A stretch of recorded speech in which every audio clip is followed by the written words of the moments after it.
Make sure that we are live.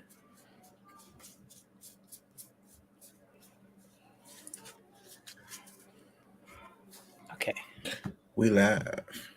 Good. Yeah, I think we're there. Okay.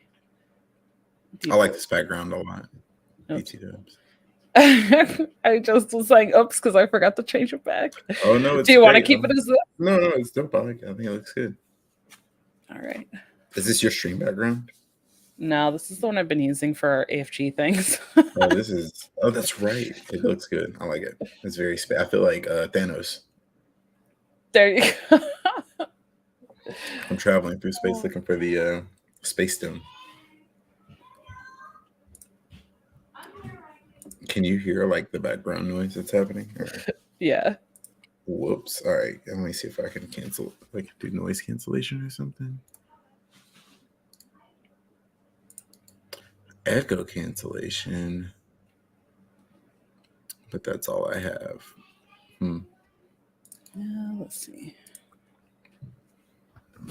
Yeah. Do you hear it as much now, or do you like hear me a little bit more? Can you hear me at all? Yeah. I hear mostly you. Yeah, you're good. Okay. Solid.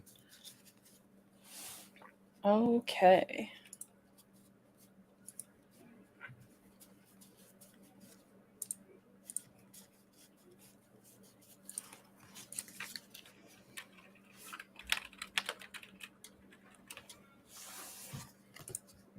All right. All set? All set, indeed. Okay.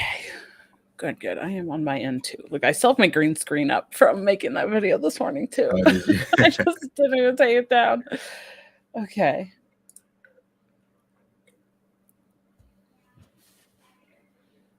All right.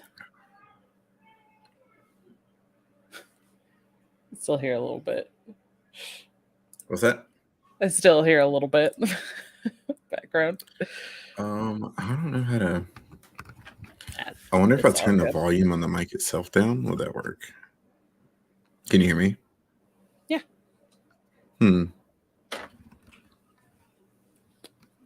Yeah, I don't know if that actually worked.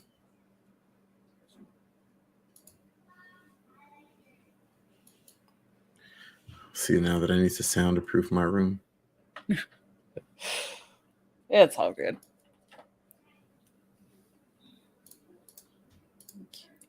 Okay.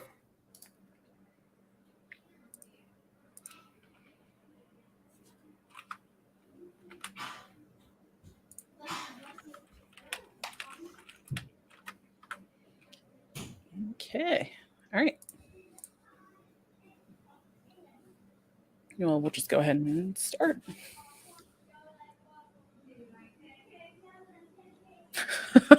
Just singing. Oh dear God. Let me try to like listen. It was like it started getting kind of quiet, and I was like, "All right, we'll start," and then all of a sudden, just singing. Love it.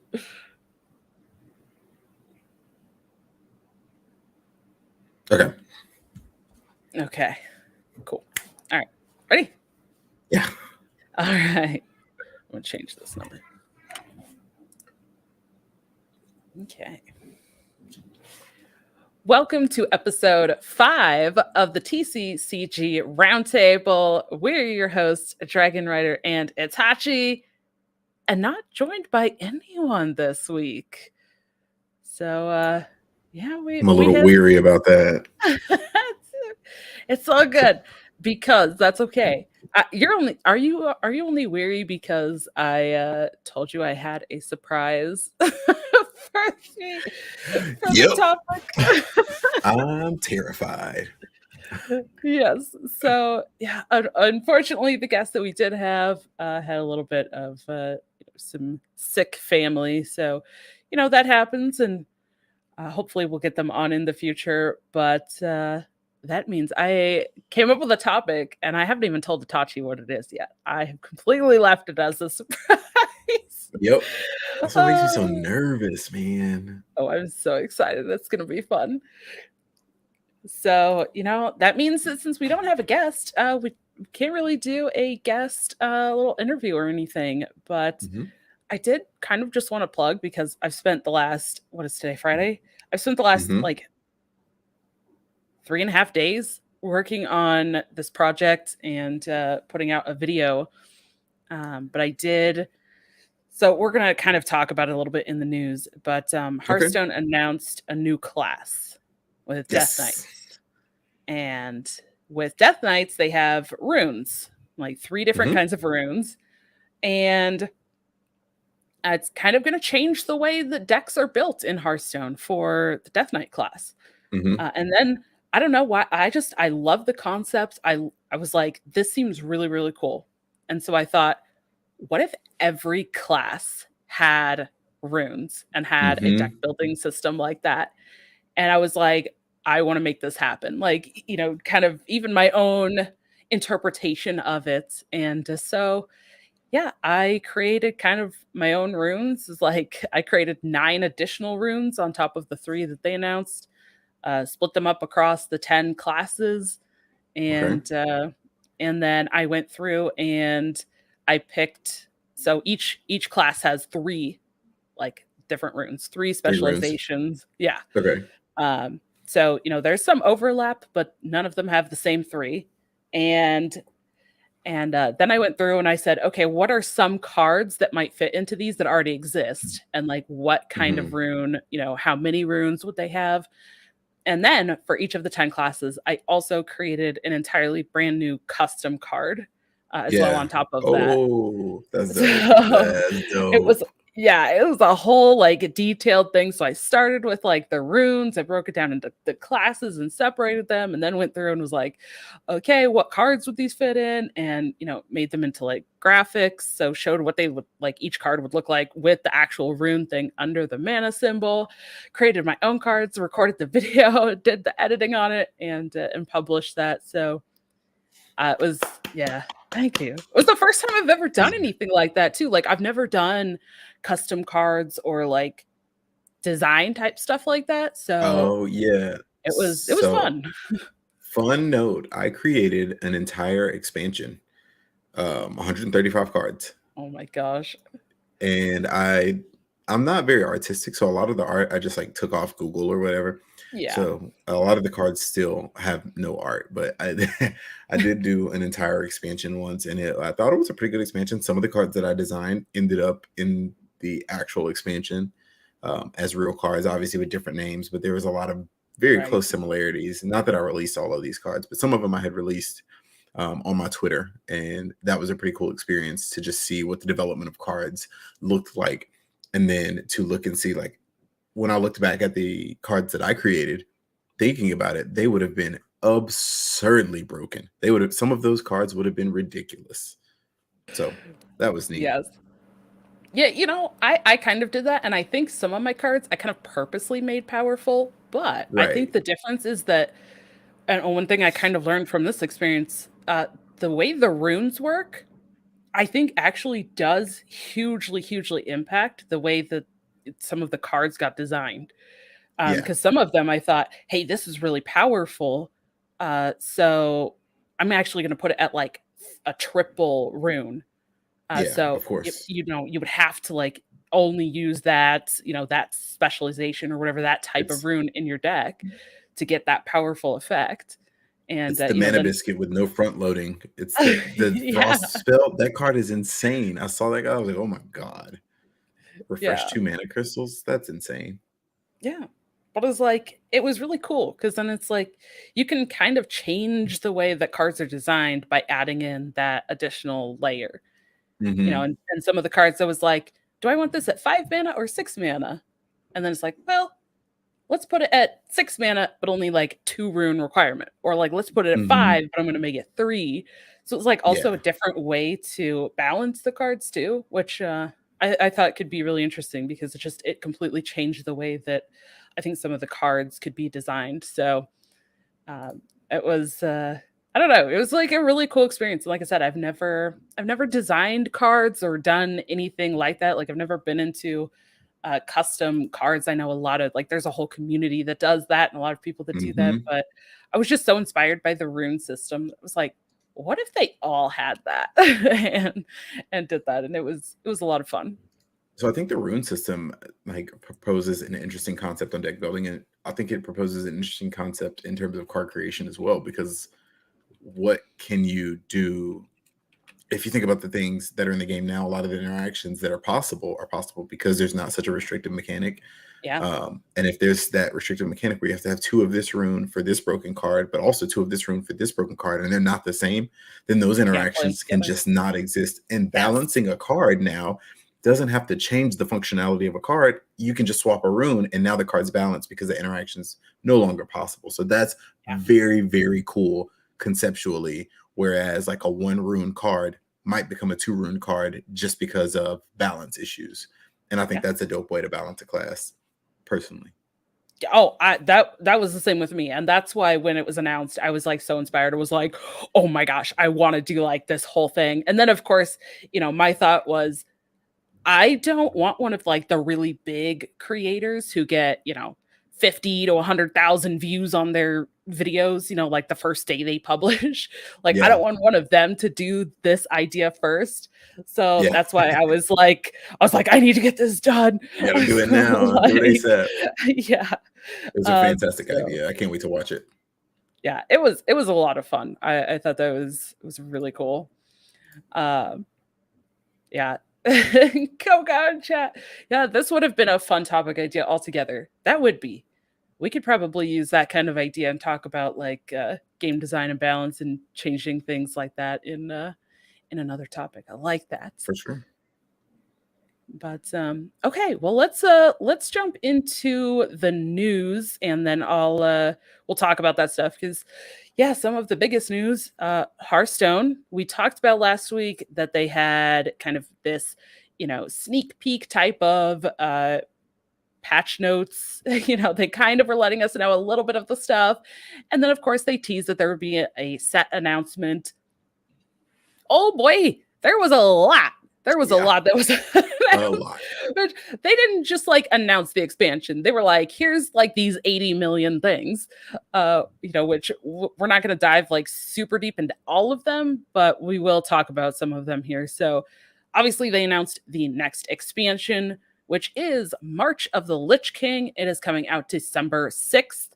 And along with it, it is bringing a new playable class, Death Knights, that also have runes that create a unique deck building style, which we kind of were just talking about. A new minion type, which I feel like for standard, we haven't seen a new minion type in quite a while. I know Battlegrounds kind of has brought some in, We saw but Naga be released in standard as well, right? Naga's yeah, now an how archetype long ago was that? that was relatively new. It came along with the Battlegrounds patch, I believe, that I thought introduced that was Naga. last year. I don't know. Is it? Maybe it was, I have but no whenever idea. Naga Priest became a thing, because like I think Naga Priest became a thing right at that same time. I think that's when they released that set. I think they did all that. I think it was this year. This year has felt like 30 years. I'm not gonna It lie. has. Why has it felt so long? I don't know. I don't know. I was actually when I was working on our show notes and getting some of the stuff together, I went, did we we had a show last week? That feels Mhm. like it was like a A month month ago. ago. Like, yeah, It does. this last week, there's been so many things happening. And last weekend, I mean, we're gonna talk about the competitive and organized play. Oh, see, I'm so excited. I'm just like, I'm talking so fast.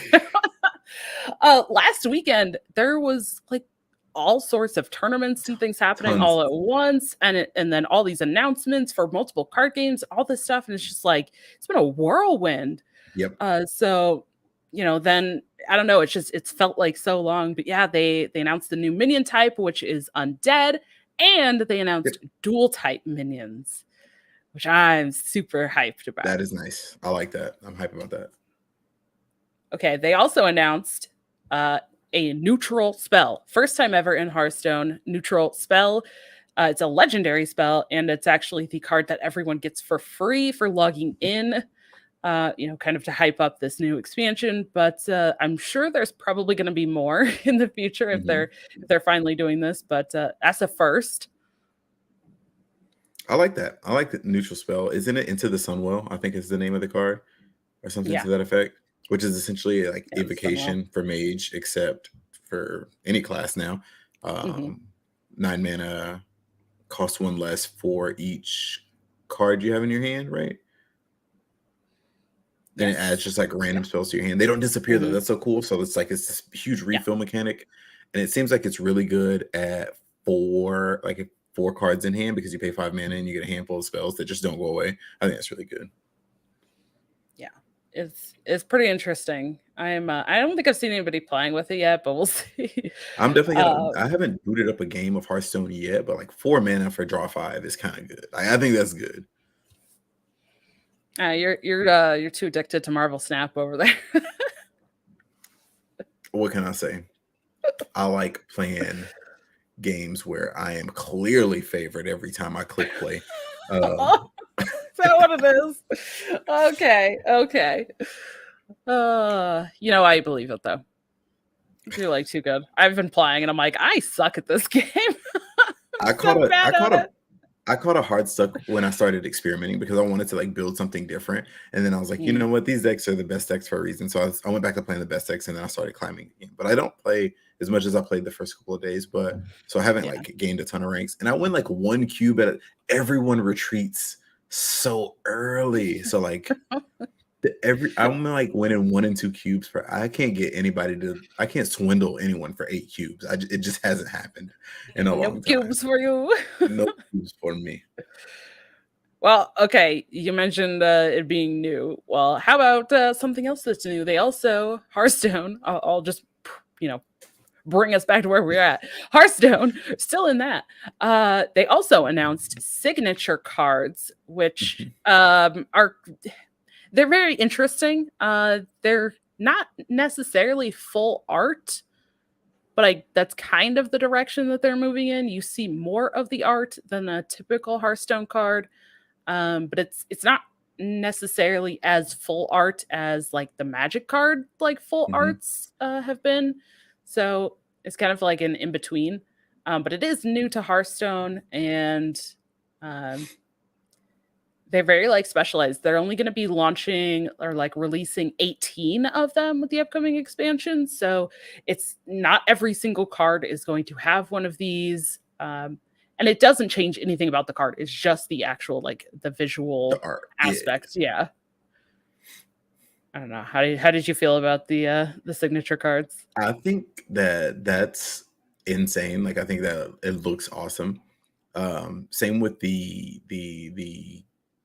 hero portraits, like the animated hero portraits. Oh, that's right. Yeah, legendary is what So they're calling them, the legendary hero yeah, skins. legendary hero portraits. They look I cannot wait to play the Lich King that's like I think it's Arthas is the one that's being released. The Arthas Lich King. And the the visual for Yeah. that looks really insane. Like it looks very, very good. Yeah, it's really cool, and it's like you said, fully animated too. So there was an interview over on the Angry Chicken podcast, and Celestalon joined. Was talking about the signature cards and also a little bit about that legendary hero skin. I mean, this is like fully animated Hmm. differently for everything that happens. Like when you attack with your hero, there's a Yeah. separate animation. When He's you like get throwing the hand out, attacked, like, yeah, when you get attacked, there's a different animation. For each yeah, emote you use, there's a different, like, very fully animated, yeah. which is I the love it. first time they've I done that love too. that. Yeah, a lot of firsts with these announcements. Hmm. The first time they're doing a neutral spell, first time they're doing this different system for the deck building for a class, the first time they're releasing these signature cards, first time for this legendary hero, and that's not even all. Because you know what else? They also not only did they make all these announcements for what's coming, they also released a patch, that patch 24.6, and with that, they also implemented and announced the new event tab and Mhm. event like UI in the game, which yeah, first time for this. So event stuff is all separated. I think some of the other games are already kind of doing that. I would say immediately right now what comes to mind because it's the most like fresh is Marvel Snap. They have their own like, an event that's going on is like it's its own thing. You go Mhm. to its own page. With Hearthstone, there was not really anything that indicated that there was an event. You got like a legendary quest or like, any event related quest, but it was just kind of put in with your ordinary daily quests and wasn't really separate. Now it's its own thing. It's very special. They added some of those cosmetic rewards that you can earn from completing these special event quests. Like it's its own whole full thing. Mhm. Super cool. Love that. They also that's not even it. More There's so stuff. many things. They also released a bunch of with that patch 24.6, released a ton of battlegrounds changes and changes to mercenaries. I honestly, because of everything else, I haven't gotten to dive into any of that stuff myself yet, but there was a ton of changes with that stuff still. Have you gotten to like look through that or try Battlegrounds or looked at the I've mercenary stuff? seen some of the changes, but I haven't got to like play Battlegrounds yet. Um, I've been playing like other stuff. So eventually, once I jump back into Hearthstone, I'm gonna be like full fledged. And I was kind of waiting to play more like I've played KFT. I know what Resurrect Priest does. Like I don't I don't need to play any more of that. So I'm really, really waiting on the new patch. I really want to play Death Knight like really bad. I'd love to play it now, but Yeah. Yeah, and then that was kind of I guess the final, I don't know, there's probably even more. The other thing that they did was with this patch, they also yeah, they also said, "Hey, remember that Knights of the Frozen Throne expansion that came out years and years ago? Well, that is now in standard part of the core set, and all of those cards from that expansion are available to everyone for free right now for the next month until the new expansion launches." So, yeah, they announced like so many things, and things changed very, very quickly. It's Mhm. been nutty. Like I expected some cool stuff, but I did not expect all of that. I was expecting just like a new set release. Yeah. I was expecting something to get re-released. I was expecting the Death Mhm. Knights to get re-released. I wasn't expecting the class necessarily. I thought that was just a rumor. I thought that the Death Knights were going to come back for the Halloween End event, and then that was going to be it, really. Mm. Yeah, there was definitely a lot of like rumors and stuff going around. It seemed like it was a legitimate kind of rumor though. It sounded like it had been like data mined. Hmm. But I'm always skeptical when things aren't like Same. officially announced. So I'm like, I don't know yet or yeah, like you said, people can take some of that stuff out of context and then yeah, maybe it's not a whole new class, it's just a temporary thing or something. So I'm always hesitant with that. But yeah, they announced it, which even if I had thought, okay, the new class, like I didn't expect the whole rune system and all of that stuff Yeah, either. definitely. I So wouldn't have. yeah. And also, what's weird is Amaz had a video apparently from years ago where he created a Death Knight class that had that. I'm pretty sure that same hero power. So that's interesting. I don't know the full tea behind that, but like he definitely had a video from way back when where he like created his own Death Knight class as a part of, I don't know if he created or if he was reviewing someone else's creation, but interesting to go back and see that. I didn't go watch the video, but I saw screenshots from it, and it is an older video. Oh yeah, that was from like 2014, I think. So very, Hmm. very old. Um, which, even if it was like a custom thing, even you said you created your own, custom Hmm. set and then you had cards, that ended up being very similar. So, um, definitely not unheard of. I know that they actually do have some like really strict rules for the employees and like especially the people who are on the design team and stuff that they like are not allowed to even look at any of that stuff. Like for the thing that I posted, I think Hmm. they could. probably lose their job, I think is how serious it is, like, if they even watched my YouTube video on me creating my own system because Mhm. of potential lawsuits and that kind of stuff Right, of right. taking people's, intellectual property. So, I'm sure that's not exclusive to Blizzard. I'm sure that's Oh, yeah, of probably, course. every company and all of the card games, but yeah, very interesting. And I think just a lot of us too, we have a lot of very similar ideas. Many of us who have been playing games and card games in particular for a long time, we're probably gonna end up having some pretty similar thoughts, just like on our Mhm. own independently. So I'm not really surprised that somebody did that and came up with the same thing or something even eerily similar. Not Yeah, really same. surprised. No, no, no. Yeah, you definitely it once you play the game for so long, you start to imagine how things would feel like if they were like, "Oh, if this card was created, it would really be really good." So, like, it makes a lot of sense. Yeah. Well, a couple other news things here. We had Flesh and Blood. The Flesh and Blood TCG also announced a new expansion. It is their next booster set coming out November 11th, which is a week from today as we're recording this, and also the day before my birthday. Next week is my birthday. I'm Oh, so good excited. for you. Yeah. Um, but so they announced that, and Dynasty, they specifically said is designed to expand the constructed play with new support for all existing classes, the introduction of a brand new class as well. So I don't know what's going on with card Everybody's games, bringing but out classes. everybody's announcing expansions and new classes. And then also this thing called Relics of War, a collection of Marvel weapons and equipment to proudly display in your own trophy room. The set is called Dynasty. So it's you play as like I guess you play as like this emperor and is kind of running your dynasty, and you have this trophy room. I was looking at the article. We'll have that linked for you, but in the article it was showing Marvel card facing versus like their typical card facing. And Mhm. kind of the way that I looked at it, the Marvel card facing looks very similar to like full art type of styles in other games. So Everybody uh, releasing full art.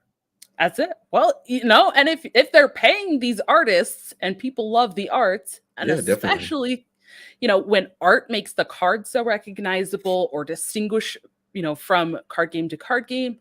and and there's also a ton of for a lot of these card games, the the majority of the player base is more casual, right? Like people don't just play card games typically for taking these cards and going into tournaments. They Right. play them for the experience, and art is a huge part of that for many people. So I think it's great. Like I love that Agree. more of these companies are showing that off. So they introduced that. So again, that is Dynasty, the Flesh and Blood expansion that's going to be launching on November 11th. Marvel Snap released a new patch. I didn't even get to like look at this, but yeah, Itachi, you've been playing it. How has the new patch felt? It's not much different. They didn't like balance patch anything. They changed some stuff in terms of ways to acquire cards so that you can acquire them from random caches. I Okay. think Daredevil is available in card series 3, so pool 3. Nick Fury is added to the random pool so you can get him from random sources like Agent 13, which adds a random card to your hand. Previously, you couldn't have added Nick Fury, but now you can. Um, it updated the functionality of Wolfsbane, which is the card Wolfsbane and also Dagger. They both count how many cards that you have in a location when they have their own revealed effect, but now it counts unrevealed cards as well.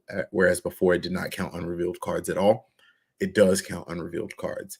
Other than that, it's mostly bug fixes, art and visual effects, general updates, a new feature which is titles, which have been added to the rewards pool. So once you get up into the orange boxes, the collector's reserve boxes in the rewards track, or the collection level track, which is where you earn cards, you can get titles. So like I think Ridiculous had a title where it was like pretending to work from home or something to that Yeah, effect, and that's really working cool. in quotes, working from From home home, yeah, was the yeah. So title.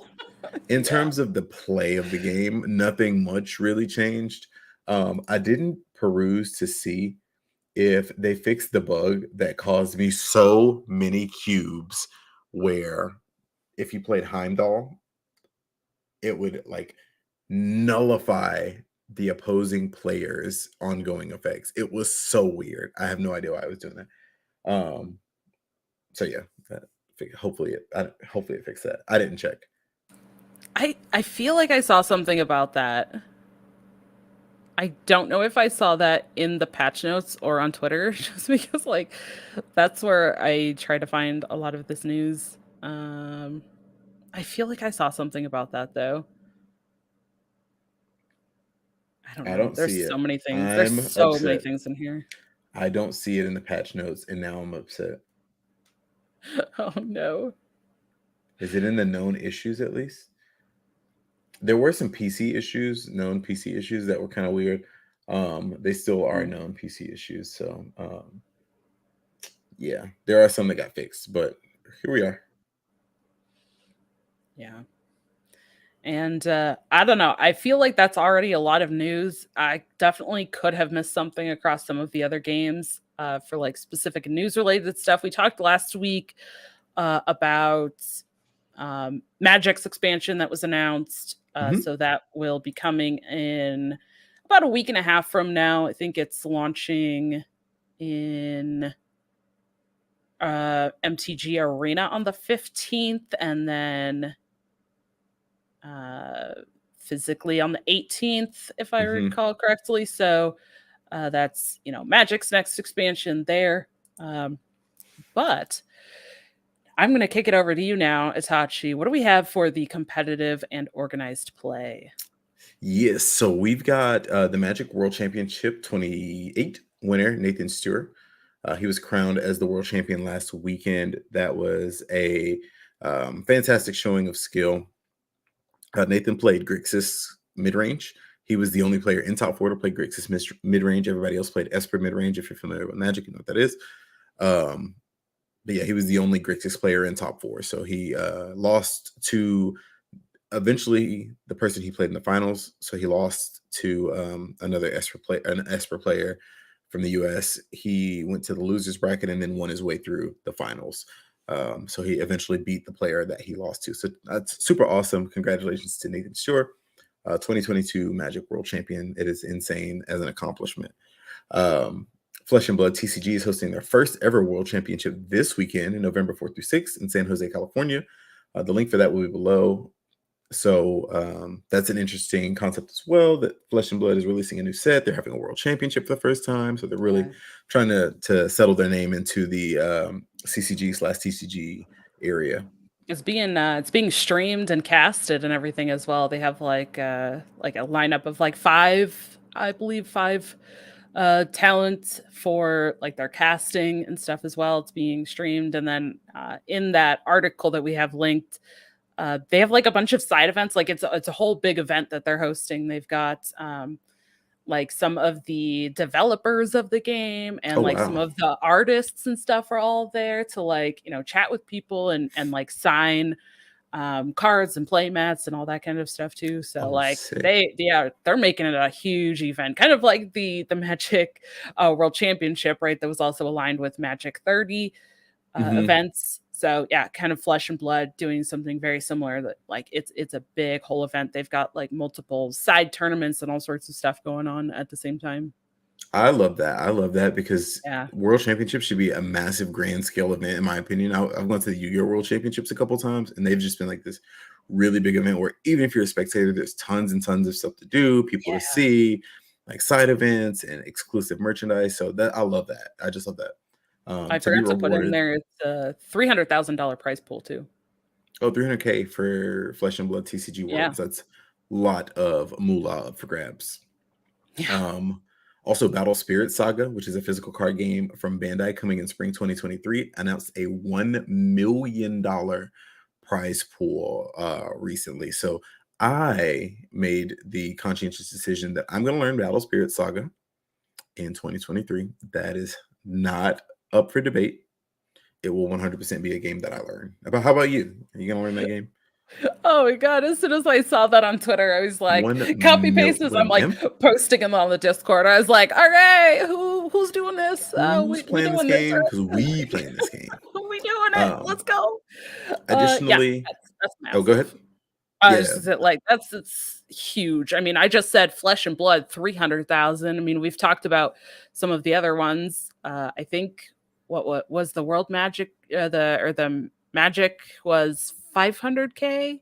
Magic is usually around the 500K mark. Now, of course, those are just the World Championships. It sounds like the 1 million is like across all of their thing, but still, that's so much money.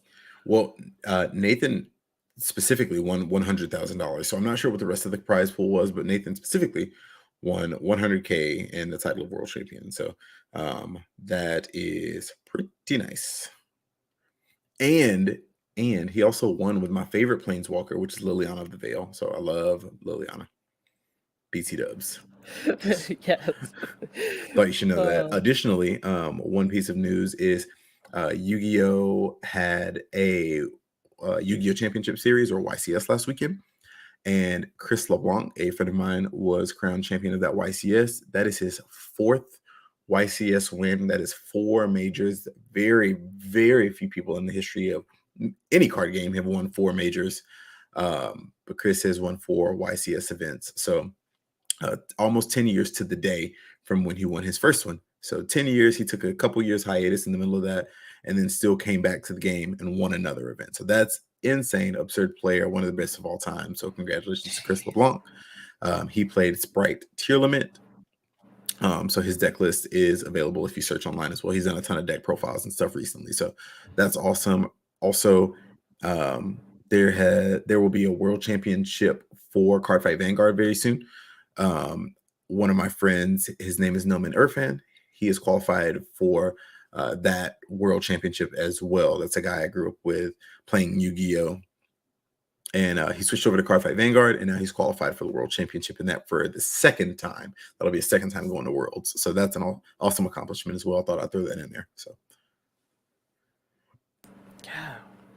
Man, sometimes after like a weekend, I'm like, I'm happy to get on ladder or something in a game and win a single game. Let alone like take a couple years off and then like go win major events. Like, oh my gosh. that's absurd to just like be like, all right, I'm gonna come back and win. And he's on pace. Like there has been no one who has won 5 YCSs, Yu-Gi-Oh! Championship Series. There's a YCS in Pasadena this weekend, starting tomorrow, with the new set that has been released, Magnificent Mavens, for Yu-Gi-Oh! That releases a new archetype called the Ishizus, is what most people call them, despite that name being nowhere on the card. But it's a really broken archetype, and a lot of people are saying it's going to be a tier 0 format where it's going to be like the best deck, and that's going to be the best deck. So we'll see if the release of that stuff creates a best deck format, and we'll see if Chris can win a back-to-back and also win a 5th YCS. So that'll be interesting to follow this weekend. I'll be checking that out for sure. If I'm not mistaken, there was also a Hearthstone Masters Tour last weekend. Or there was the Masters Tour That was final. Or was that 2 yeah, weeks ago? it was 2 That was weeks last ago. weekend. Yeah, we talked about that last weekend. But I guess yeah, the this next weekend Oh, yeah, no, it was is last week because Bunny Hopper won, right? We talked oh my about it gosh. coming up, Yes. but See, it was and this that's past weekend. the this last week has felt like a freaking whole month. I'm telling you. Yeah, it Okay, has. yes. Yeah, there So was there Bunny Hopper was so won many the things. Fall Masters Championship. He beat, if I'm not mistaken, did he beat Habu Gabu in the finals? Yes, yeah, Yeah, 3-1, I believe. 3-1 to Habu Gabu. Yeah. Bunny Hopper played really well, had some very fortunate outcomes, and on top of being a really skilled player. So congrats to Bunny Hopper for being the Fall Masters champion. Solidifying, if not already, a solidified legacy in Hearthstone as one of the greatest players to ever enter the tavern. So always love seeing him play. And Habu Gabu's just had a fantastic year. That's nothing to be ashamed of. Second place is super awesome there. So nothing to be ashamed of for Habu Gabu. Really, really awesome year for him. Yeah, absolutely. I think Habu Gabu was definitely kind of started as one of those players when he was really kind of getting into tournaments and the Masters tours. Um, I feel like it was kind of an underdog Hmm. because a lot of people kind of regarded him as just a ladder grinder. And, Yeah, a I mean, wacky when it deck builder. yeah, yeah, like wacky Yeah. deck builder, just ladder grinder, specialist, kind of in like warrior, I think a lot specifically. He does a lot of Hmm. warrior. Um, and sometimes like just grinding ladder in a lot of these games, or those kind of just 1v1 matches, and then taking, especially in Hearthstone, where you just one deck 1v1 and then Hmm. go to a tournament system where you have to bring four different decks and know all these matchups and get a win with each of the different decks, in the series. Like that's a huge difference. So I think for him to kind of make that shift and have the tournament success that he has had is just amazing. Yeah, definitely a different translation there, and there is something to be said about people who grind ladder because like the rope beats a lot of people, and I know that like decision making beats a lot of people. But once you played so many games and grinded out ladder a bunch, you know a lot of these decisions before you have to make them. So they come pretty naturally once you're in a tournament setting and the rope starts grinding. You can really dial down and figure out what you need to do and do it quickly. I feel like that's a benefit of being a ladder grinder. Whereas somebody like me, I don't grind ladder at all, and so I'm making decisions on the spot. We're gonna figure this out today, right now. So I sometimes get beat by the rope, and sometimes I think I'm so confident about something that I haven't seen an interaction because I haven't grinded enough ladder. So I think that I'm playing, just fine, and then I get hit by something unexpected because I haven't ran into the interaction yet, and then that's on me for not having played enough and tested enough. So ladder grinders, I see you. You're doing your thing. It's really hard to perform well in tournaments. There's a mental game that a lot of ladder players don't have. A lot of Hearthstone players in general don't have. That's a different topic for a different day. But anyway, congratulations to Hobble Gobble and Bunny Hopper for first and second Yes. place, respectively, or reverse, respectively. Yeah. Yeah, I think one of these days, I can't remember, maybe I was see, and I don't even know. Again, this last week has been a whole month. I don't know.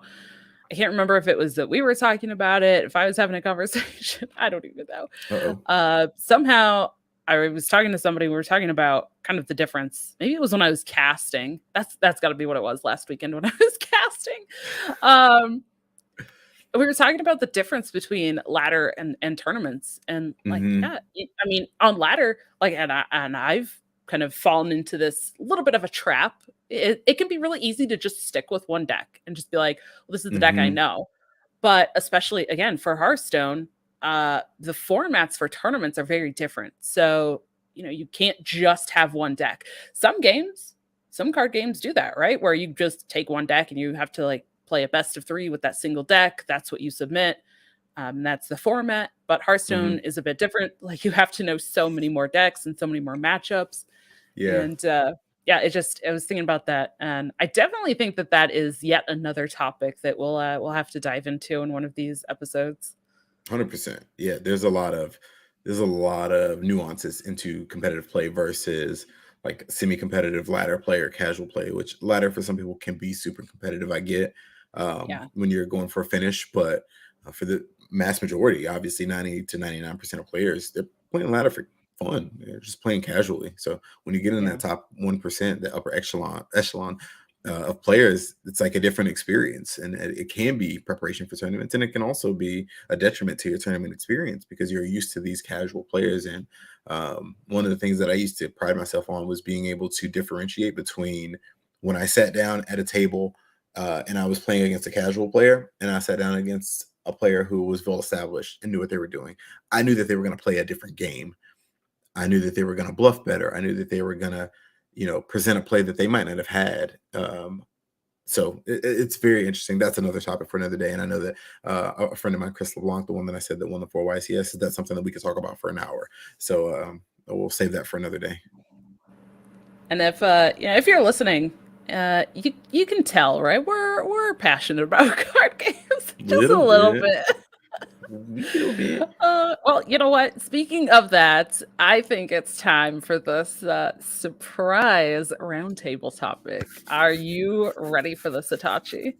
I was born ready. My middle name is Cortez, but I'm ready. I was waiting for the my middle name is Born Ready. Well, all right. You gotta Sure, keep the let's people go. guessing sometimes. You gotta be nimble, you know what I'm saying? Well, that's right. Well, I have kept you guessing because I did not tell you what I had come up with for this topic today. And I am so excited to share this with you. All right. We're going to do this live on the show because I love this. I went out and I bought this Flesh and Blood. Flesh and Blood. Okay. This is neither of us have played Flesh and Blood. I will preface that. Neither of us have played this before. I saw the World Championship thing was happening this weekend. I tuned into the stream for like 5 or 10 minutes and I was like, okay, we have no additional guests today. This thing is happening this weekend. I was like, all right, what card store near me has this game? And I'm gonna go get this. So this is the Flesh and Blood Classic Battles. Renar versus Dorinthia, I believe, is how you say these. So these are apparently like battle ready decks. This is designed for new players. Okay. So we're going to open this on stream and we are going to work through. On the back it says learn to play. If you at home want to follow along as well, if you've never played this, you can go to fabtcg.com/learn. And I was looking at it just to see like what I might need here. There is a just over 6 minute long YouTube video, and then they also have some just like articles, with it written out. So we're gonna look at this and learn this game. Open. That's right. I feel like I haven't a cold one with the podcast. Baby. I feel like I haven't opened physical cards in so long because it's all just been digital stuff for me lately. And I'm like, and you want to know, I have done nothing but open physical cards for like, I've got cards everywhere. Like, I'm glad that you can't see my desk because there's so much Yu-Gi-Oh that's been opened recently. I don't even know. But again, so my birthday is next weekend, right? It's like, I usually get a little bit of birthday money and stuff. So I was like, I'm just going to preemptively, basically, spend that birthday money and get us these cards, which I guess there's tape on these sides. This is very anticlimactic. I like how that Flesh and Blood set is winning in this game of we're going to open it. Oh my gosh. You know what? This box is just going to end up getting ripped and I'm so sorry and I feel bad. So I think I titled the episode as Legend Story Time. Okay. Because again, I didn't tell you what the topic was. And I was like, if he looks at the title, I don't want us to give it away. So look on the box. It's literally Legend Story Studios. Oh. I was like, he's not going to know what that is. Literally would have never got there. There we go. The pop, it's open. All okay. Right. You know what? Legend story time. While you're opening the box, I'll give you a legend story time. Here's a legend of me in my first bout of success at the national level. It was 2013. I was playing the best deck in Yu-Gi-Oh! And I practiced so much for this national championship. I just knew that I was going to do well. And so it's round 5. I'm 4-1. And I play against this guy named Richard Krause. This is a feature. I get a feature match. A feature match is where it's kind of like having a streamed match, but it was before streaming. So they just typed everything and took pictures and posted them. So it was a written article, essentially a caption of my match. And this guy, Richard Krause, is playing this off meta deck. And they're like, oh, he's 4-1. He's doing good. He's beating all the best decks. And it was like, is he going to be able to beat this guy, Dominique, who's from Birmingham, Alabama? And he's playing, the best deck and blah, blah, blah, blah, blah. And he sets up this insane board. And I had this super good tech card in that nobody else was playing. And my tech card just ran through his entire board. I set up 2-0'd him super quickly. And then in the middle of the feature match, he set up another board, or second game, he set up another board and his cards were in German. And all I needed to know was if I could or could not target a card of his. And so I was like, can I read your cards? And he was like, sure, but they're in German. So he slides them across the table. And I was like, don't worry. I know the German word for targeting. And then I look at the card, don't see the word. I know that I can target the card. And the feature match writer was like, so you can just read German? I was like, nope, but I know that word. You can find this feature match online if you search Dominique Roberts versus Richard Krause, Yu-Gi-Oh! Or whatever. Dominique Roberts Nationals 2013, WCQ 2013, something like that. Anyway, I 2-0'd the crap out of this guy. And I went on to do very well at that nationals, and I was one trap card away from going to the world championship that year. So Oh my that is my gosh. legend story time. That is quite a story. I love that. Okay, I did manage to get this box open, Look and at you. I'm proud. yeah, thanks. For anybody that is watching, or if you're listening, rather, I have changed my camera angle, so we'll be able to see this a little bit better on the video here. It looks like it came with some little book here. Oh, story I time think again. it's yeah. I was gonna say I think I have heard that this game is like very heavy on the lore and stories. Which, I'm a I think fan. like magic and stuff is too, but this looks like a little potential lore book. Okay, now this I think is a playmat, which I see Oh, labels on. That is helpful. Yes. Look at legs. that. What legs? Why does it say legs? What does that have to mean? Legs. Where? I'm so Like, confused. I don't know. We're gonna find out. Oh, this thing is gigantic. Hold on, let me unfold this. Coco in chat, I would love to hear the story about why 2013 Nationals was your biggest heartbreaker. Oh You will have no. to tell it at some point. Heartbreaker stories. No. It was a heartbreaker for me too. I lost to a Oh card called gosh. Solemn Judgment, and the card literally said, "Hey Dominique, you don't get to go to Worlds this year." That's what the card said in my head. Oh, you can't see me right now, but I have a very like the sad lip. The sad lip is out. Oh. Okay, this thing is gigantic. This is much larger than I thought, and it's not really This fitting on the game is what is going on here? Oh wait, is it two players though? It's two-sided. Yes. Okay, that makes Yeah. sense. So that's why it's so large. So this actually is unfolding into a dual-sided for like, set up for two players. So looking at it, each side of the board has it says combat chain. Yeah, there's head, chest, arms, and legs.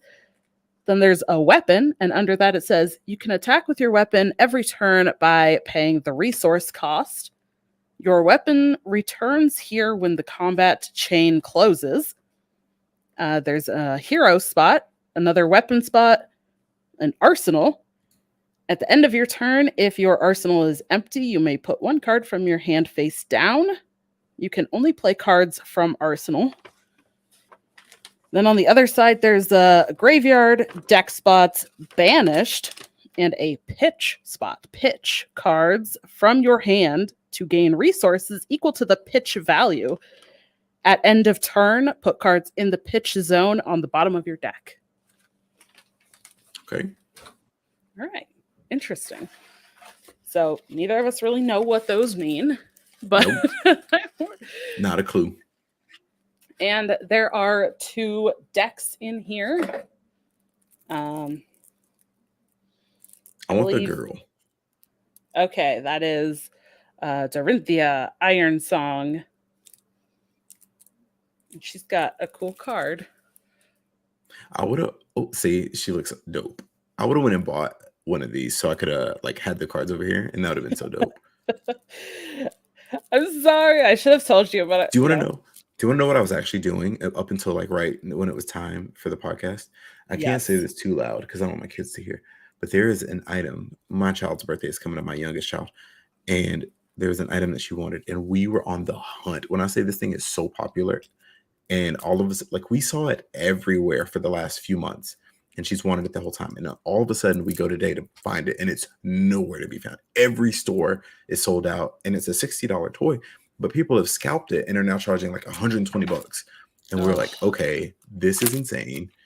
And we ended up going to like a random Walmart where it said it was out of stock anyway, but we were just like, whatever, we're gonna go. And it ended up being there. So shout out to us. You're not like a rite of passage as a parent is being on a toy hunt, whether it was Tickle Me Elmo or Nintendo Wii. Every parent had to go on a toy hunt at some time, I'm sure. Yeah. Okay, so here we have the card. That's just I'm gonna look up this deck. What's her name?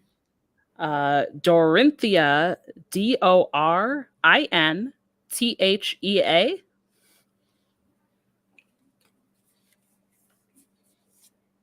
So yeah, just kind of looking through the cards here, but I will kind of read. And actually, I'm going to pop it up on the screen as well. We'll look through kind of on the website, the quick start rules, and see what this says here.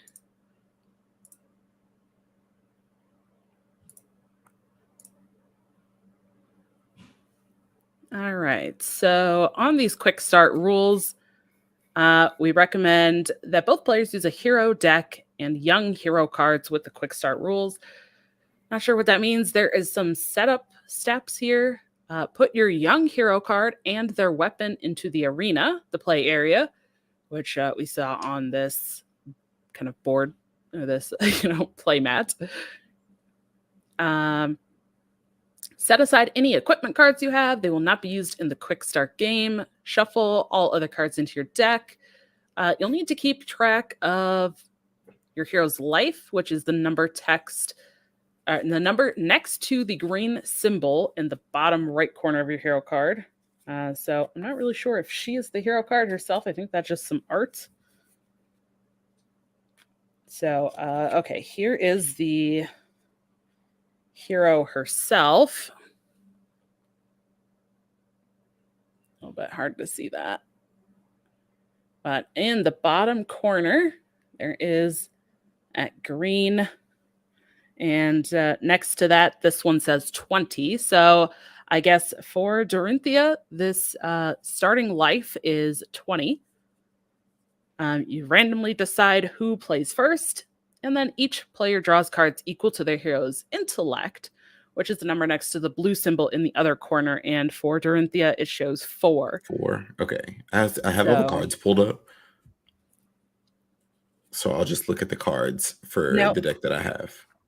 Okay, so that's kind of interesting. So I'm really curious. You have them pulled up. Are there what's the range?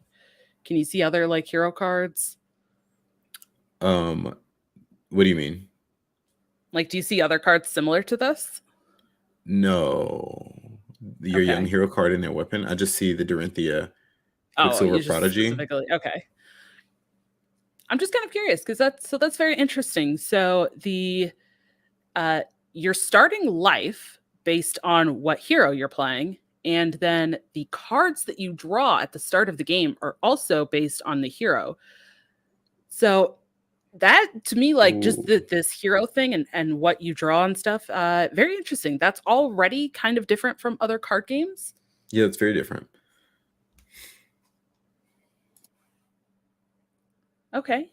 So then it says after that, that's like your initial setup. I see there is an action phase. Playing or using an action is described.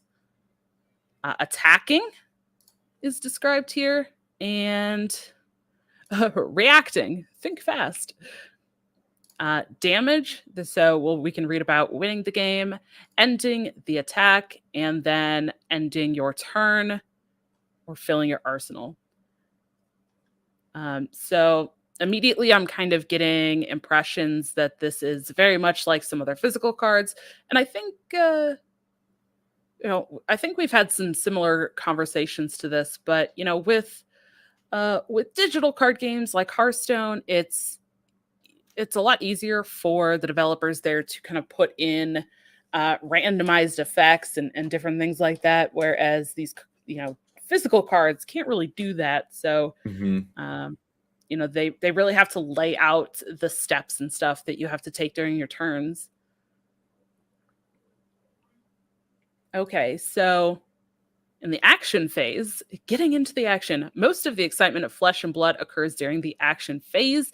It's where you'll prepare your weapons and or other attacks to strike through your opponent's defenses. So at the beginning of the action phase, you gain 1 action point. And anytime you play an action card or use an ability with the word action in it, you must pay an action point. This represents the time and effort it takes to perform the action and acts as a limit to how much you can do in a turn. If you don't have any action points left, you can't play or use any actions. So use your action points wisely.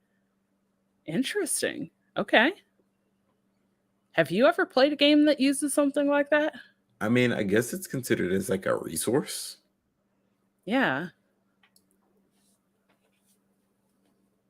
Interesting. Okay. So like to essentially to act as a, like it says, to act as a limit on how much you can do in a turn, which is like mana for MTG or Hearthstone. Like there's only so much mana you can spend.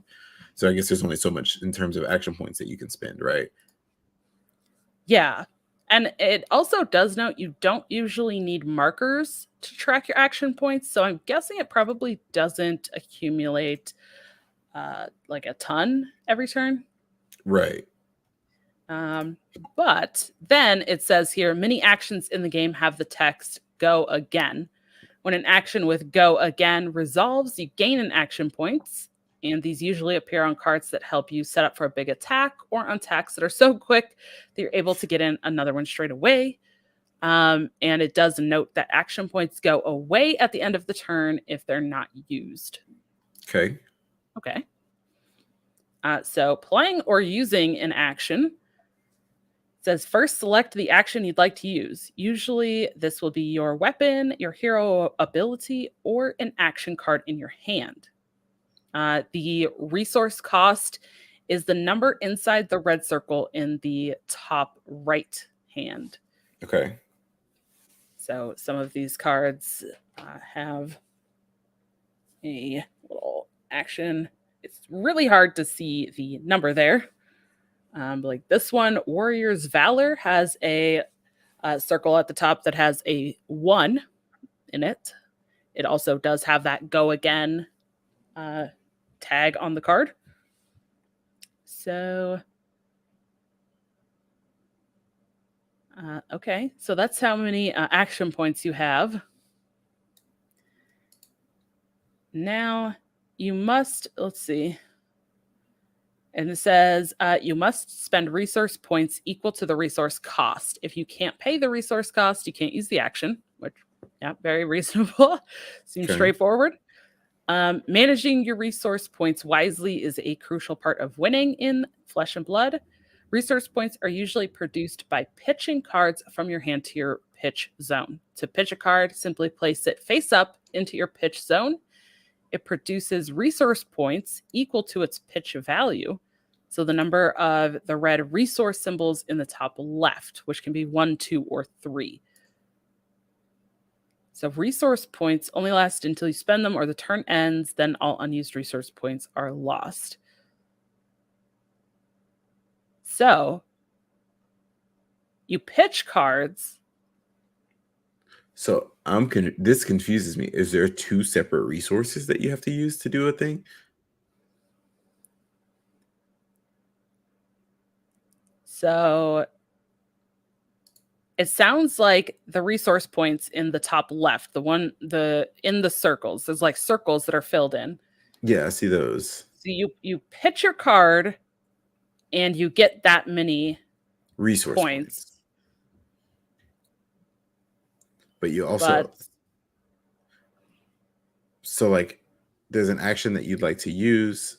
So like, for example, the one that says Driving Blade has an action resource cost of 2. So you have to pitch a card that gives you, or pitch cards that give you at least 2 resource points, right? That's what it sounds like. Yeah. So it sounds like you have to pitch cards, and it says you cannot pitch a card for no reason. You must have something to pay for it in order to pitch a card. So you pitch a card, and then you get basically that much resource, and that's what you spend as your action points. Okay.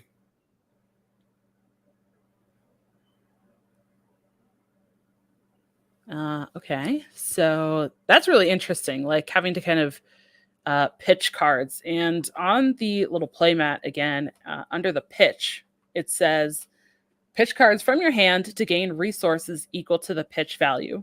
At end of turn, put cards in the pitch zone on the bottom of your deck.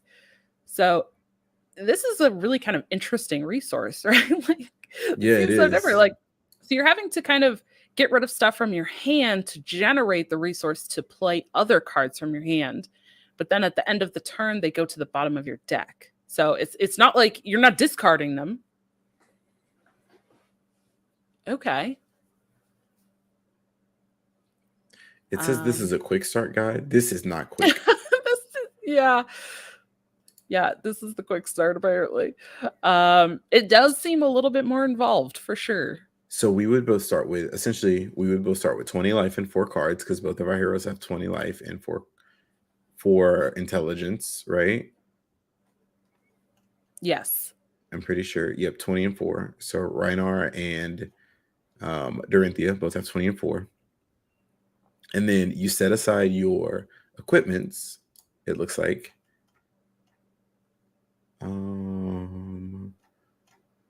Put aside any equipment cards you have. Shuffle everything else. Okay, and then we keep track of our hero life. And then we draw cards equal to our hero's intellect. So that's 4. And so you can attack. So you pay all these resources to do the things to get to an attack, which is also an action. Yes. And you can defend. So the defense is the gray shield, the number next to the gray shield in the bottom right.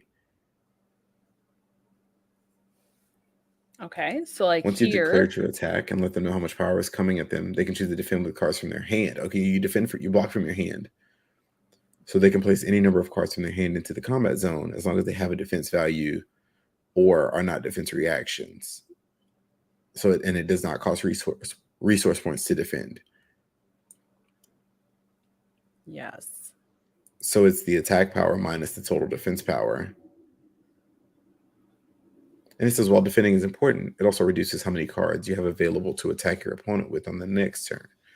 Finding the right balance between defending and making sure you have enough cards to attack back with is a key part to winning, which sounds like Magic or Hearthstone. That makes sense. Sure. Trading.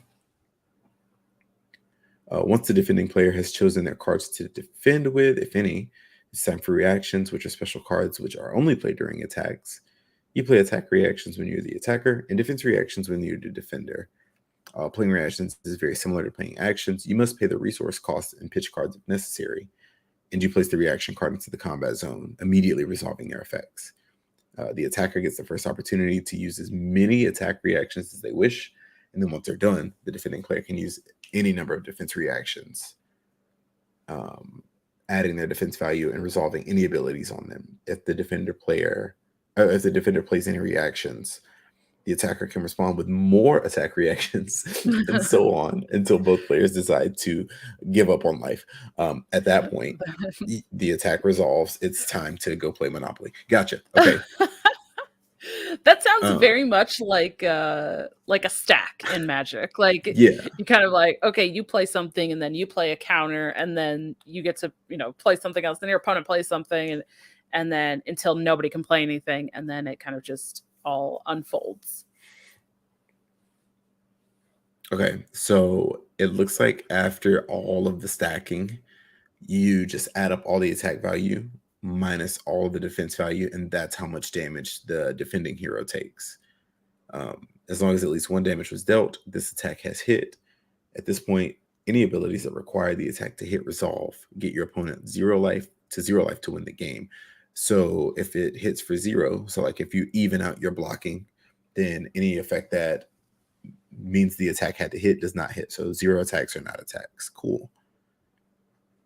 And then ending the attack says, after damage is calculated and hit effects resolve, the player whose turn it is can continue attacking by playing another attack action as long as they have at least one action point available. No wonder this is called Flesh and Blood. You just like ruthless, like attack a bunch of attack stuff. And then, oh, you defended, you thought you were done. Nope, we're attacking again. Yeah. This would usually, okay, so you would get another attack action because you would have like go again on the card. So you leave all the previous attacking and defending cards in the combat zone. Each attack, and all the cards that defended it are treated like a batch, which is called a chain link. The first attack in the combat zone is chain link 1, the second attack and defending cards are chain link 2, and so on. So that batch is chain link 1, the next batch is chain link 2. Some cards and effects might care about how many chain links there are, or look back at which attacks came before them, like ninja combo cards. If the player whose turn it is doesn't have any action points remaining or has no further attacks to play, move all cards from the combat zone to their owner's graveyards, with the exception of weapons and equipment, which return to their respective zones to use again in a future turn. And then when you're in your turn and you're out of action points and you have nothing else to do and you are no longer playing Monopoly, you move to the end phase and you put any cards in your pitch zone on the bottom of your deck in any order. So when you do the pitching, you're not pitching them permanently. You're putting them back on the bottom of the deck at the end of the turn. So that's cool. You may then choose a card from your hand and place it into your arsenal face down. While the card is in your arsenal, you can play it, effectively letting you have an extra card. It's not a part of your hand. Therefore, you cannot pitch it or defend with it. Your arsenal can only ever have one card in it, and you cannot swap your arsenal card with a card from your hand. The only way to get a card out of your arsenal is to play it. So choose what you put in there wisely. Then you draw cards until you have a hand size equal to your hero's intellect. Importantly, only the player whose turn it is draws cards up to intellect at the end of the turn. Now it's your opponent's turn. What? Oh my gosh. At the end of the first turn of the game, both players... Okay, at the end of the first turn of the game, both players draw up to their hero's intellect. So it sounds like whoever's turn it is, you do all your attacking stuff, and then they do all their defending stuff. And then at the end of all that, you draw a bunch of cards and they don't. Yes. And so like you have to be careful on how you defend, because then you have to play the next turn with less cards. Okay, that makes sense. Yeah, that is so interesting. I think also this to me, this is so fascinating. See, and this is why I love card games and like talking about this, and I just like love doing this.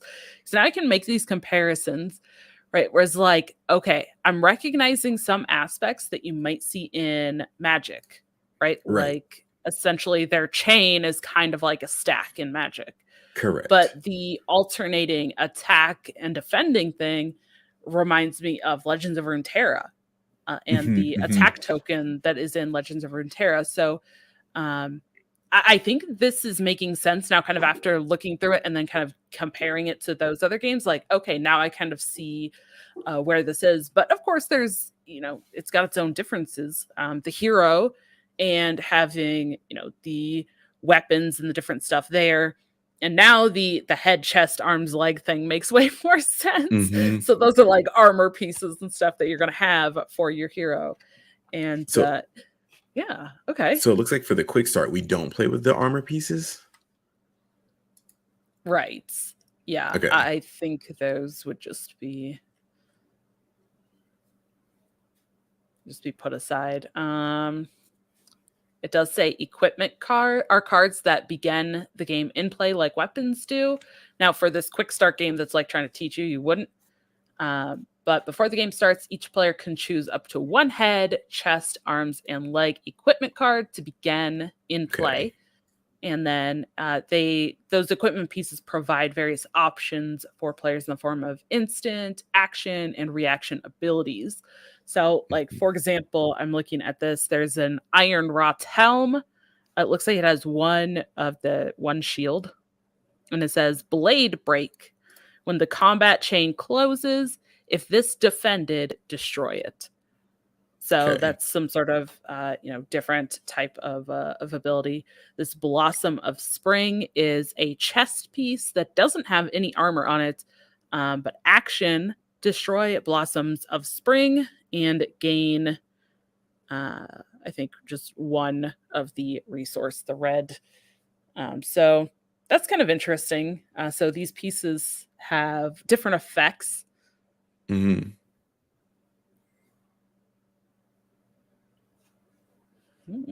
Okay.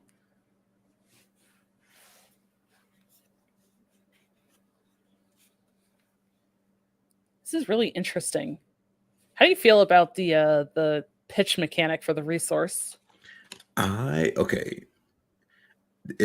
frightens me to start off with 4 cards and then think that I'm going to be pitching cards to do stuff. So like I only have 4 cards. I'm used to card games where like hand size means a lot. So like Yeah. 4 cards. I'm feeling some kind of way. But the art on them looks sick.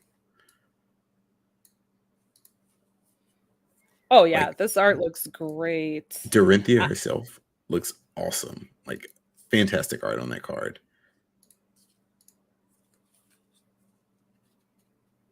I'm very interested as well. Like you said, yeah, to see kind of the smaller hand size, but yeah, having to like pitch a card. I'm kind of looking through this deck. I do see a lot of things that only have the one pitch, one pitch when you get rid of it, but there are some that have 2 and even some that have 3.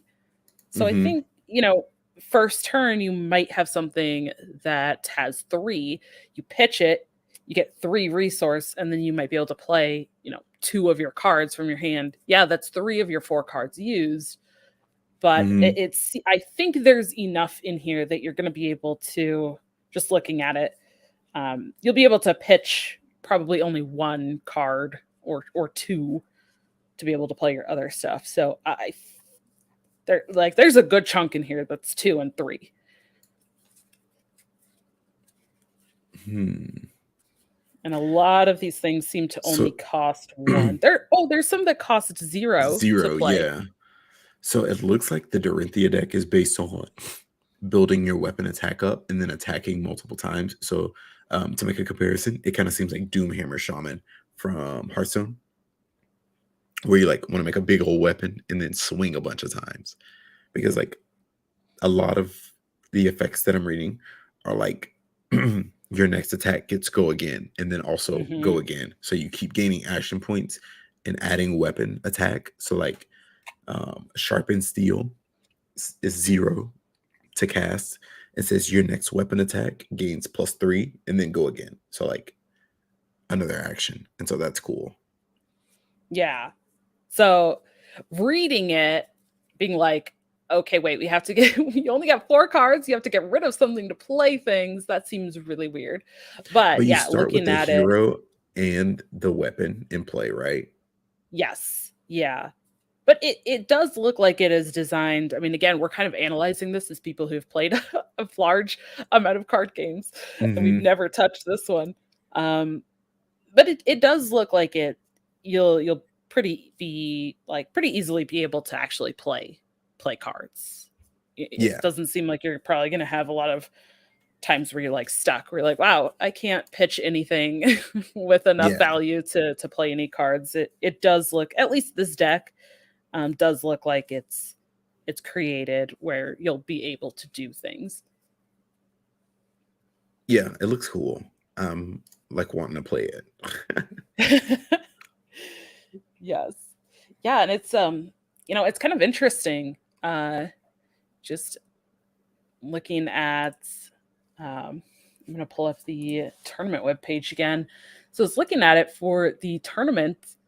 It actually says, I mean, obviously they hold a lot of tournaments, or they have held. Now, this game actually did launch in October of 2019. So it's been around for Mm-hmm. 3 years. So again, Okay. we just talked about how this is the first world championship, but the game's been around for 3 years.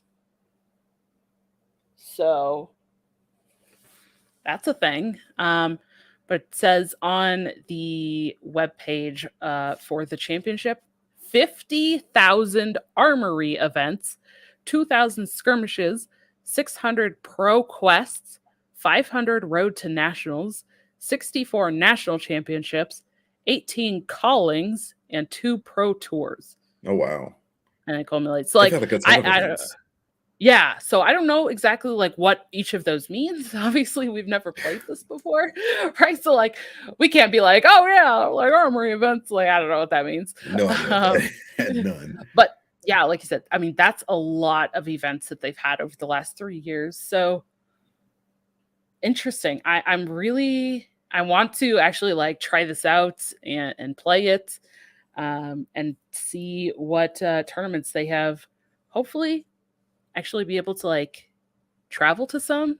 I do not live super close to a lot of big cities and stuff. So, for me, like the closest big cities that usually hold events and things are like 4 or 5 hour drive one way. Mm-hmm. So, going to events is a little bit more difficult for me with that aspect. So I don't, I don't know. I don't know how many events with that many events. I would think some of them would be probably at smaller places though.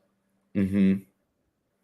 I don't think I've seen a Flesh and Blood event near me.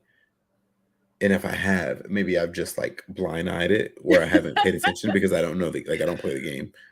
Right. Um, Yeah. but it looks very interesting. And I wonder I wonder what the meta looks like in this game when like is there just a champion where it has like 8 intelligence and 50 life where you just start with like 8 cards and a whole bunch of life and like everybody else sucks? Or like I wonder what it looks like.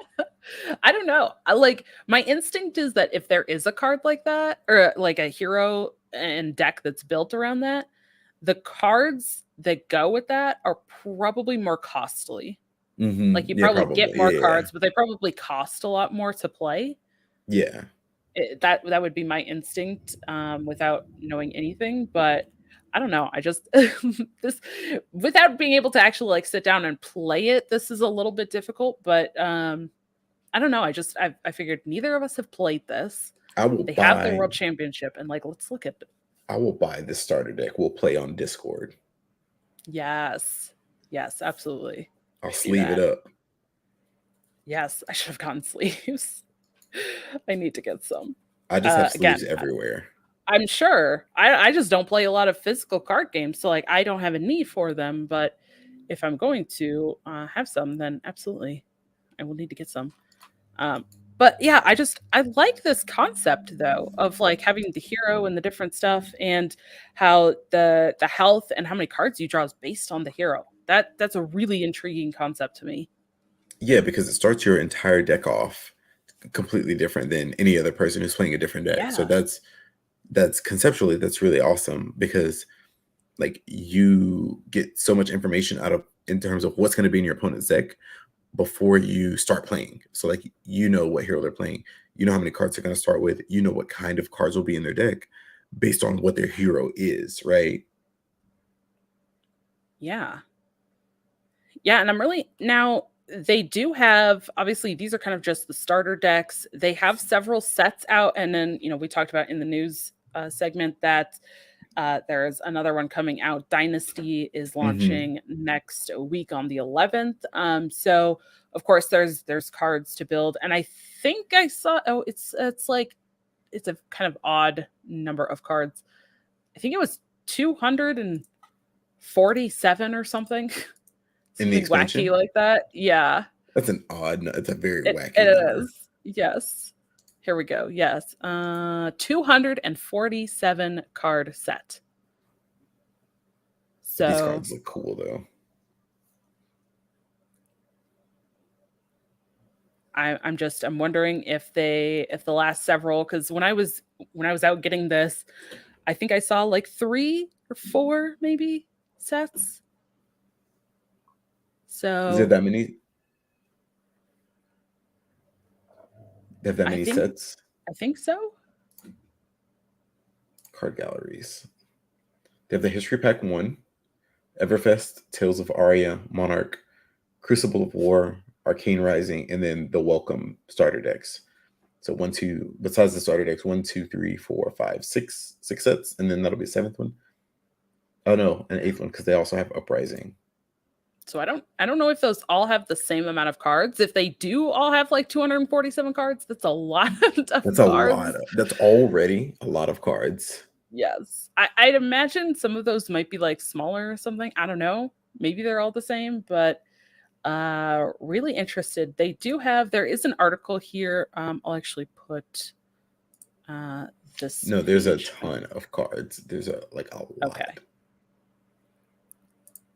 Well, there is also an article here. on the different ways to play as well. Because of course, like every card game, they have different like formats. So they have Blitz. It's a fun and fast way to play. And I think that these might be Blitz decks. I don't know. I was like seeing that on the back.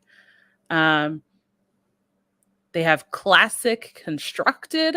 So you choose a hero, then construct an 80 card deck with those cards. It's also kind of interesting because they have the young heroes and adult heroes. So there might be a different format there. Okay, I'm confused. Okay, I'm looking at cards, right?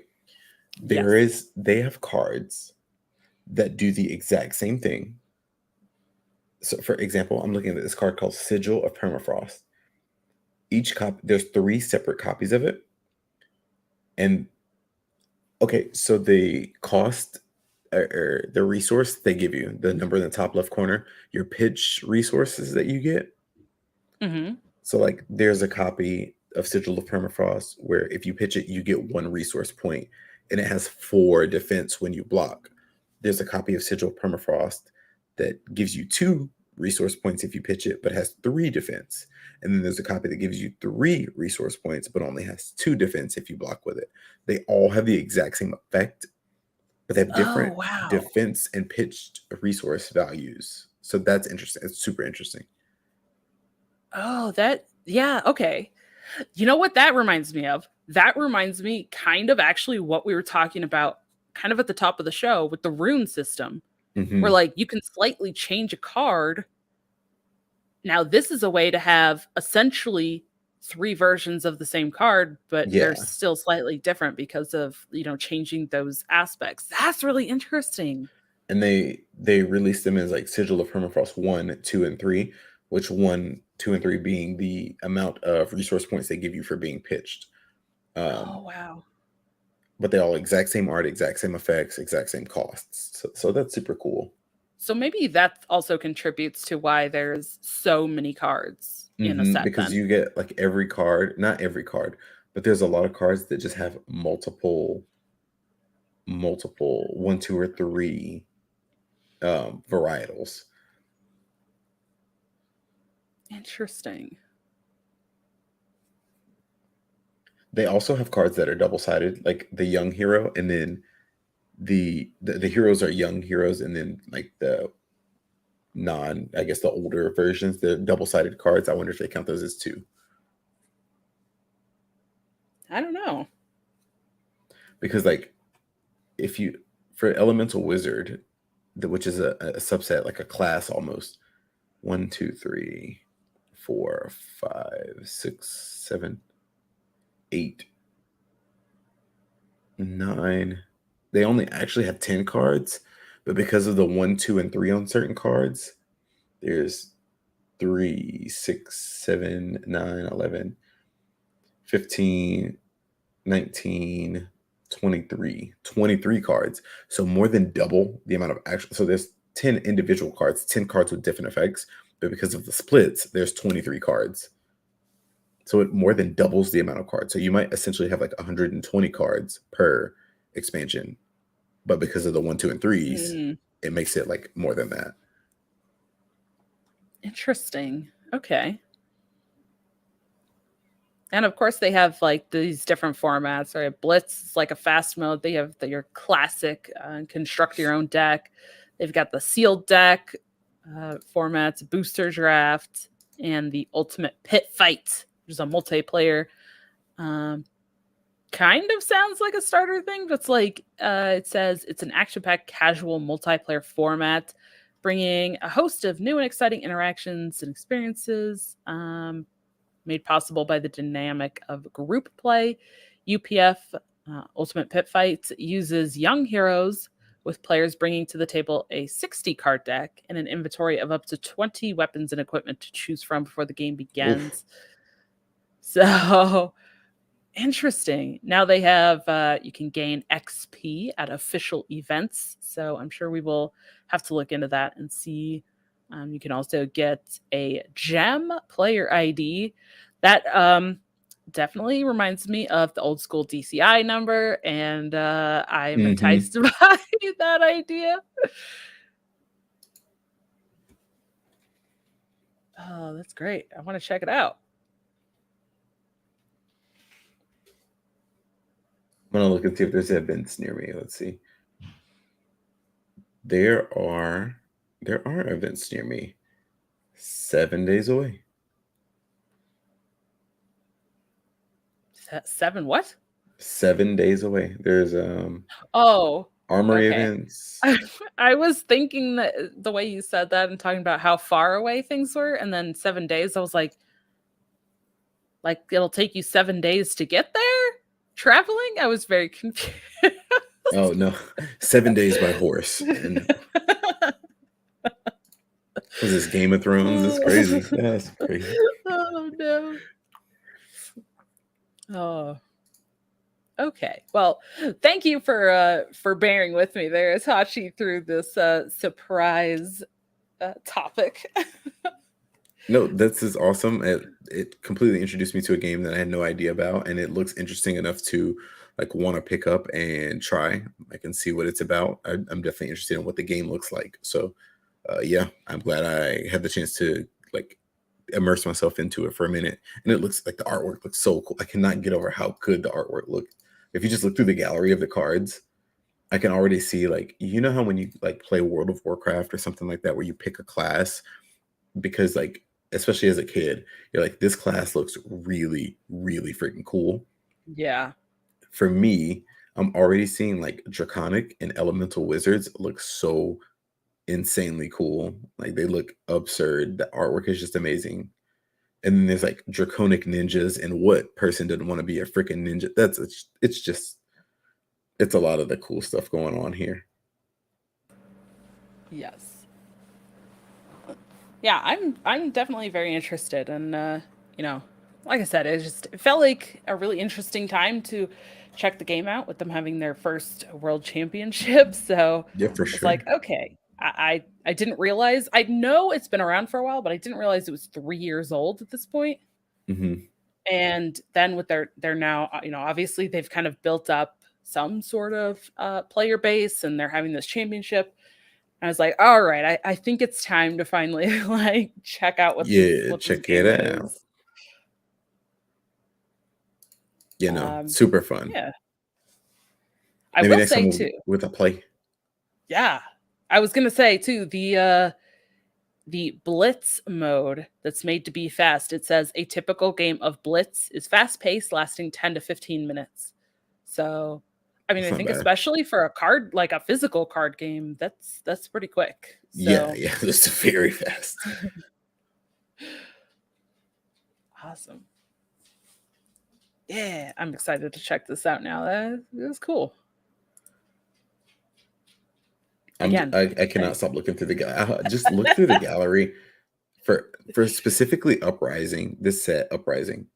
Look through this gallery, look through some of these in there's this card called Asvalai. It's a draconic illusionist, and it's just like this large blue dragon who's like has wings made of ice and is like oh breathing shoot. lightning instead of fire. It's insane. Well, yeah. If you are listening to this and you have played Flesh of Blood, or you do play, like, let us know. Let us know what we should be checking out. Like, what should we be trying? What should we be doing with this? Tell Let me us if know. I this would love to hear. as tell me if Asvalai is a viable deck and how much it costs because I will get it. Yes. Well, anything else that you want to do before we wrap up? I just want to give a quick shout out and to everyone who listens and has watched on our live comments in the YouTube channel. To Coco especially. I know you weren't able to make it tonight. We definitely missed you, and we were glad to be able to have you in chat still. So thank you for coming and hanging out with us for a little while. Good to know that you knew something about Yu-Gi-Oh as well, and as well as Hearthstone. So super cool, and hope to have you on again at some point. In Also, hopefully, there will be some very, very prestigious guests joining us pretty soon. I'm excited about some of the upcoming conversations that we are planning on having. So yeah, those are the two things that I wanted to say, and just shout out to everyone who's stuck around. Hey y'all, what y'all doing? Yes, yes, we're very excited. I mean, I think from the start, one of my like goals was like, let's get some, some really awesome, like high level player, like really well known people on the show, you know, when we can, of course, obviously what like a variety of players, but yeah, we have some pretty awesome guests that we've already started lining up for the next few weeks. So thank you, Itachi, for sending out some of those messages, and I cannot wait. I'm so excited. I'm Ah, extremely hyped. oh, me too. Yes. Well, I think for this week, that is going to wrap that up. So, again, if you've played Flesh and Blood, if you've tried it, if you are a current player, anything like that, like, let us know. What should we be trying or checking out? Because Yeah, like if you play Flesh and Blood and you just so happen to listen to this, at me on Twitter so I can know and I can follow you and you can lead me to the news about Flesh and Blood. I'd appreciate yes, it. that's right. Maybe we'll actually get to like be going to some of these events or something and like meeting I more will people pull and up. trying this. Yeah, I and will pull up. I will say too, I kind of tuned in and I was seeing freaking Tan and Grace they have as one of the casters. And like, I don't know if anybody knows Tan and Grace. He's done a lot with a variety of card games, but he actually did used to be on a Hearthstone podcast years and years and years ago. And that's where I first found him.